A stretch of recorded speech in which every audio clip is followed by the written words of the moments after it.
now, let's welcome Alexandros Papalexiou, Control Systems Integration Lead Engineer at Bugatti Rimac, and Filippo Giacomel, Vehicle Simulations Lead Engineer at RSEngineering. Their presentation unveils Bugatti Rimac's innovative approach to bridging the gap between prototype and simulation worlds. Explore the coupling of a multi-ECU HiL system with DiL, leveraging VI-grade technology for control system integration.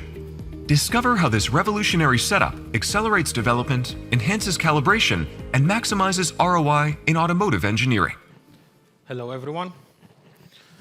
I am Alexandros Papalexiou, lead engineer for vehicle controls integration at Bugatti Rimac, and here my colleague from RSE, Filippo Giacomel. Today we will talk to you about our effort for coupling multiple ECUs in a hardware-in-the-loop and driver-in-the-loop environment to support our vehicle development projects. So, in the beginning, I will give you a brief introduction about our company. In 2008, the vision of our founder, Mate Rimac, was generated, and 1 year later, Rimac Automobili was born. This timeline not even come close to telling what is, in my opinion, one of the most impressive success stories of contemporary automotive history. Over 10 years later, and after several significant milestones, a new era for the company emerges.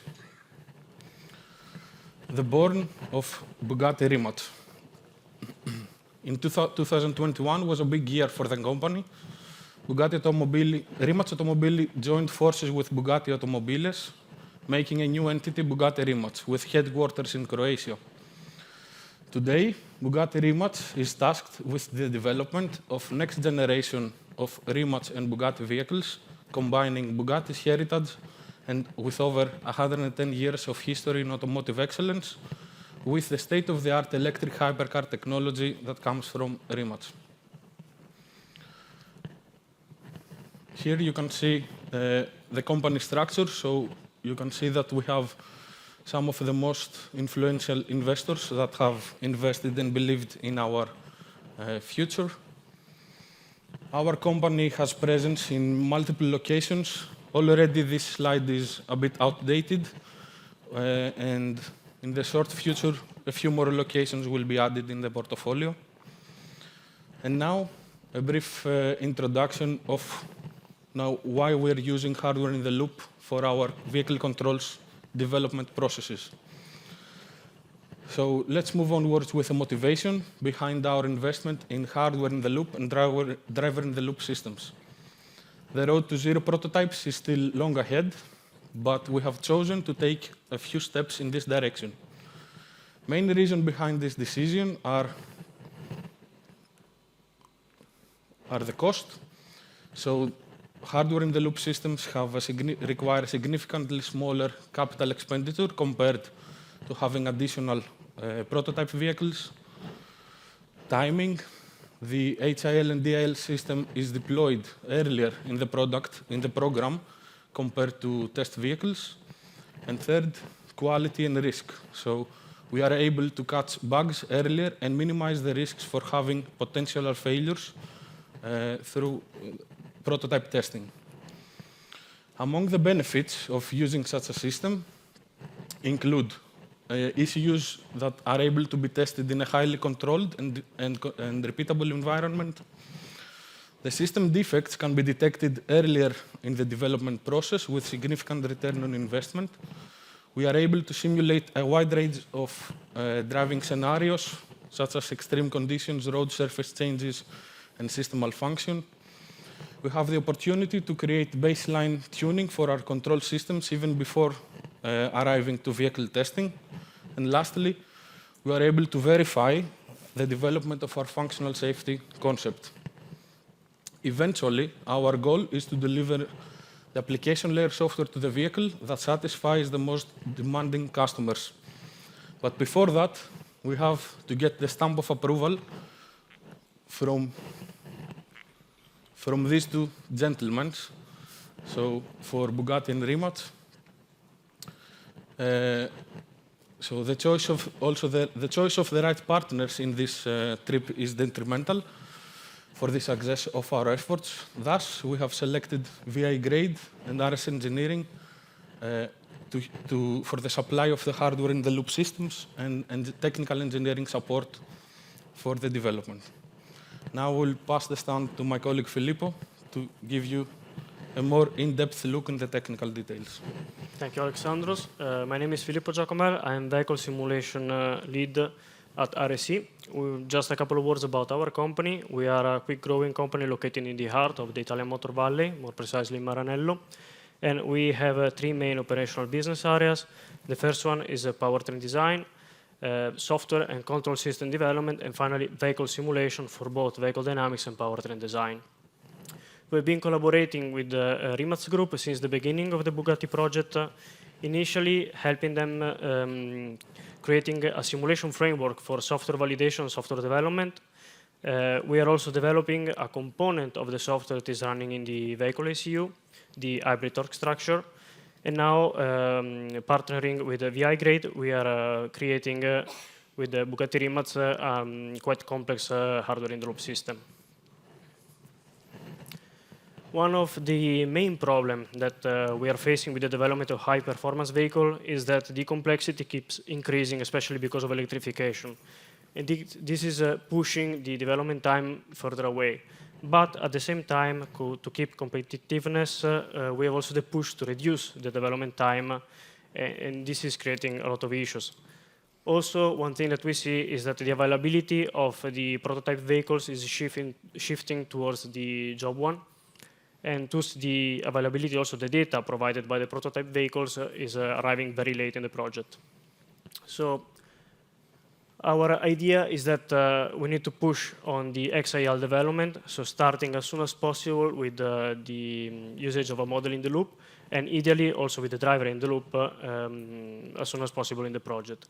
When then we have the availability of the ECU and the software, we think that it's extremely important to switch also to the hardware in the loop for debugging and validation of the control systems.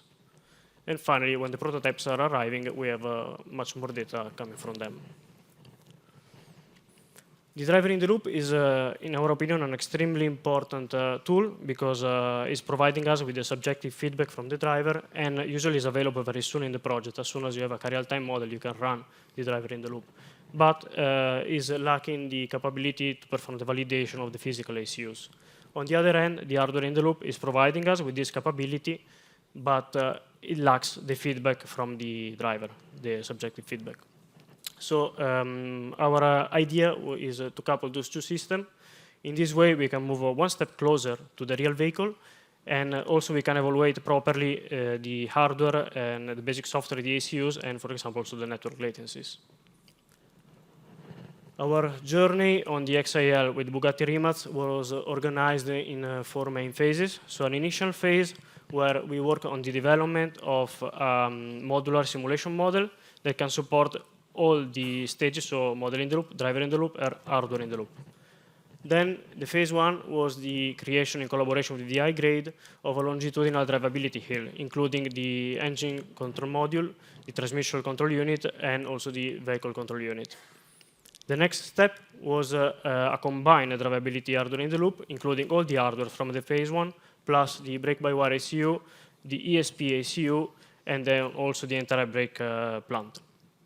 The final stage is going to be decoupling with the entire powertrain of the vehicle at the powertrain rig. So this is the phase 0 of our journey, so the creation of a modular simulation model. On the left, we can see the control system block, where we are emulating all the controls units that are not physical, and we are also emulating the entire CAN networks of the vehicle. And the CAN networks are generated automatically starting from the DBC, so if you change the DBC, you don't need to update the model. This is done completely automatically. The plant is including all the necessary components to create the rest of the bus. So we have the IC, electric motors, inverters, battery, gearbox, and so on. On the right, we see instead the vehicle dynamics block that is supporting different level of complexity with and without the need of a license to run the simulation, starting from a simple longitudinal simulating model, going through the DiL implementation, the normal real-time offline simulation, and the hardware in the loop. This model can be set up automatically for the different environment of simulation just with a click, because we have an embedded GUI in the model. Moving then to the first phase of the hardware in the loop, instead, we built a system that has on the left side of this slide the emulation boundary. So we have an AutoHawk real-time computer where the model we were seeing before is running and is also taking care of all the input-output scheduling. Obviously, we have also a set of input-output boards that are used to generate all the necessary physical inputs to the ECU. In this case, we have an FPGA that is taking care of the crank and cam sensors for the engine control unit, and also the speed emulation for the shaft the shaft sensors of the TCU. We have also a resistor simulation board that is used for simulating all the temperature sensors of all the ECUs that we have then in the physical boundary. We have 2 CAN boards for a total of 8 possible CAN channels. We have EtherCAT, and then we have a signal conditioning board that is used to complete the generation of the signals to emulate the TCU shaft speed sensors. On the right, instead, we see the physical boundary, so all the ECUs that we have in the hardware in the loop. We have 2 engine control units. We have a transmission control unit with all the loads that are needed to emulate the gearbox, all sensorized to measure the currents. We have a vehicle domain control unit where our hybrid torque structure module is running together with many other controls modules. And finally, we have a board that is managing all the power supply to the ECUs to simulate, for example, key cycles and fault injections and so on. Once this system was commissioned, we moved to the connection with the DIL. And the approach we decided to take was to use the NetIO module of SimWorkbench, and as a communication layer using UDP Ethernet. We decided to use UDP because it was very easy to implement, it has a low latency, and using gigabit Ethernet, it has a quite massive bandwidth. There is a drawback, so it's non-deterministic, obviously, but given the quite low bus load that we saw was about 1–2%, and also the very low latency of 2 milliseconds, and the fact that we never saw any packet drop, we think that is not really a big drawback in this case. Also, in the case of a single packet drop, SimWorkbench is going to keep the previous value, so we're not going to see like a value of the wheel speed of the vehicle dropping to 0, or the vehicle speed dropping to 0. It's just going to miss a step. But we never saw this happening. The benefit is that it's very easy to implement. So we have the hardware in the loop AutoHawk real-time computer that is communicating with the AutoHawk computer of the DIL, where the real-time model is running. We see on the left here the hardware in the loop we commissioned a few weeks ago, and on the right the DIL implementation on Bugatti Rimac's facility. And here we see instead the 2 systems working together for a simulation of longitudinal drivability of the vehicle. It can also be used, for example, for the debugging and tuning of the entire torque structure of the vehicle. And also it can be used for generating quickly logs to pinpoint bugs and to provide those logs to the supplier of the software and the hardware. Moving on, we see then the phase 2 of the journey on the XIL, and this is the combined drivability hardware in the loop. So the emulation boundary is quite similar to the previous one. The only thing that we added was the actual wheel speed emulator board, and an updated power supply to support the new ECUs that we are going to introduce. On the right side, instead, we see the physical boundary. In this case, we have the same hardware of the longitudinal drivability HiL, but on top of it, we have the actual brake inside the simulator cockpit connected to the brake-by-wire ECU with the pressure and travel sensors on the tandem master cylinder. The brake-by-wire ECU is then connected with the front and rear fluid lines to the ESP ECU. Then that is connected then to the 4 corners of the brake plant that are sensorized with the pressure sensors to provide a feedback to the plant vehicle. This system we think is extremely important because it's going to allow us to do a